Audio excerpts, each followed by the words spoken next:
यहाँ लोग जिंदगी भर सपा बसपा कांग्रेस बीजेपी के पीछे कार्यकर्ता बने घूम रहे कि भैया वार्ड मेंबर का चुनाव लड़वा दो। उस पर वो नेता बोलता कि तुम्हारे लिए बहुत अच्छा सोचा है, तुम 2 साल वेट करो, अच्छा सोचा है तुम्हारे लिए, कुछ बड़ा सोचा है। तब तक तुम्हारी शुगर बीपी हाई हो गई, तुम 65 के हो गए, अब कहां लड़ोगे चुनाव। वो आदमी कभी लोकसभा के जीता ही नहीं, सीधे पार्लियामेंट आया, पर शपथ लिया।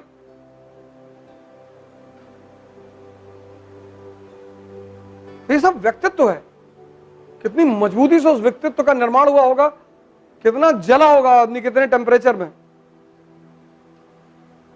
ना आसान है, एक एनसीईआरटी तैयार करने में तुम लोग की हालत खराब।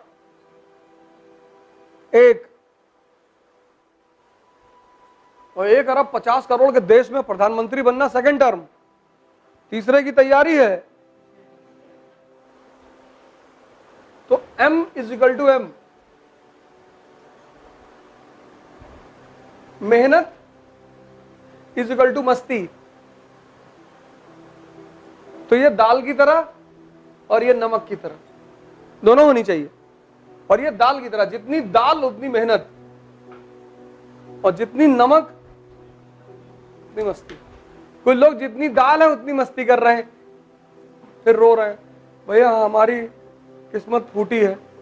अबे ये मत्था है कि लेटर पैड है तुम्हारा, यहां लिखा हुआ है। अपवाद कोई हुआ ही नहीं, और ना तुम हो गए। मैं तो बहुत टॉपरों के साथ रहा हूं पिछले 15 साल से, उनके जीवनचर्या देखी, जीवन देखा, रोते हुए देखा, रोते हुए देखा।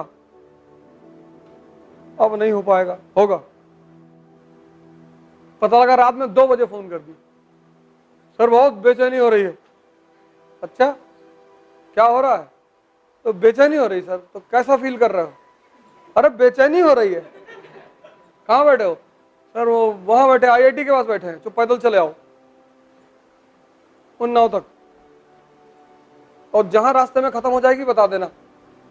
पता लगा 6 किलोमीटर चले, बोले खत्म हो गई सर, तो वापस चले आओ, बैठ के पढ़ो। यही तो मानव है। सब तो हमको नहीं होती क्या? होती है। हमको डर नहीं लगता क्या? लगता है। सब मनुष्य हैं। उस चीज को तुम ओवरकम कैसे करते हो?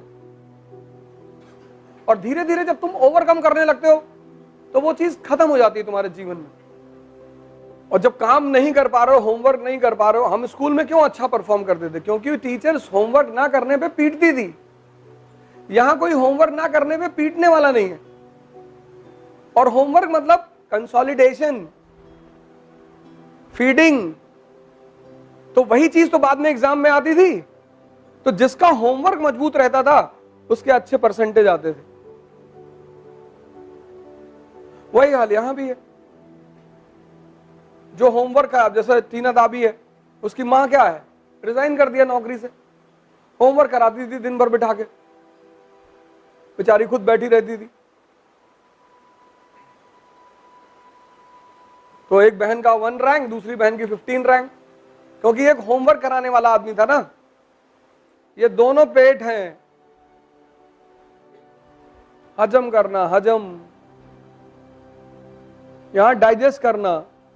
इसलिए जब तुम किसी आदमी को मिलते हो जिसको गीता याद है, कुरान याद है, बाइबल याद है, तो तुम बहुत अचंभित होते हो कि कैसे भैया यहां एनसीईआरटी का एक चैप्टर नहीं याद हो रहा है।